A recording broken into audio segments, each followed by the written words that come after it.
सोचिए 10 लाख की कार, कागज पर कीमत सीधी सादी लगती है 10 लाख, लेकिन हकीकत गाड़ी नहीं। सरकार आपको टैक्स का पहाड़ बेच रही है। कार खरीदना चाहते हैं, सपना है गाड़ी अपनी हो, घर के सामने खड़ी हो, परिवार उसमें घूमे, लेकिन हकीकत सपना नहीं, टैक्स का बुरे सपने जैसा सच है। 10 लाख की कार सीधा हिसाब लेके वाकई सवाल यह है कि 10 लाख की गाड़ी आपको मिलती है 10 लाख में? जवाब है नहीं। पहला झटका 28% जीएसटी यानी 2,80,000 सीधा सरकार की झोली में।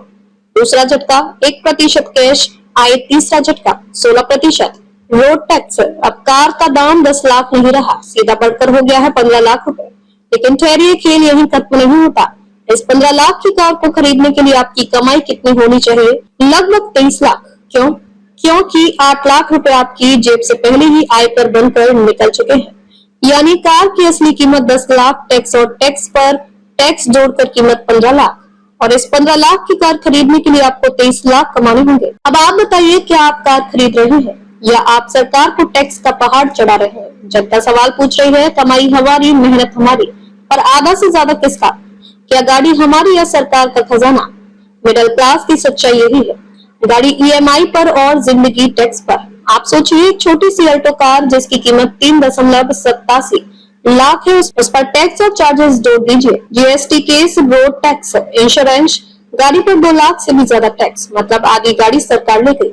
एसयूवी तो सीधा 50% tax, luxury car 20% road tax अलग से, 40 लाख की गाड़ी सिर्फ रोड टैक्स 8 लाख। तो सवाल यही है, हम कार खरीदते हैं या टैक्स का पहाड़ ढोते हैं? और फिर हमें समझाया जाता है अर्थव्यवस्था बढ़ रही है, खपत बढ़ाइए, गाड़ी खरीदिए। और भाई, जब आपकी जेब में टैक्स ही टैक्स बचा है तो आप गाड़ी खरीदे कैसे? चलाएंगे कैसे? जिंदगी चलाएंगे कैसे? ये है असली कहानी इस देश के टैक्स सिस्टम की, जहां हर कमाई पर टैक्स, हर खर्चे पर टैक्स, गाड़ी पर टैक्स और गाड़ी के टैक्स पर भी टैक्स। आखिर जनता पूछे, कार नहीं चाहिए साहब, थोड़ा इंसाफ चाहिए।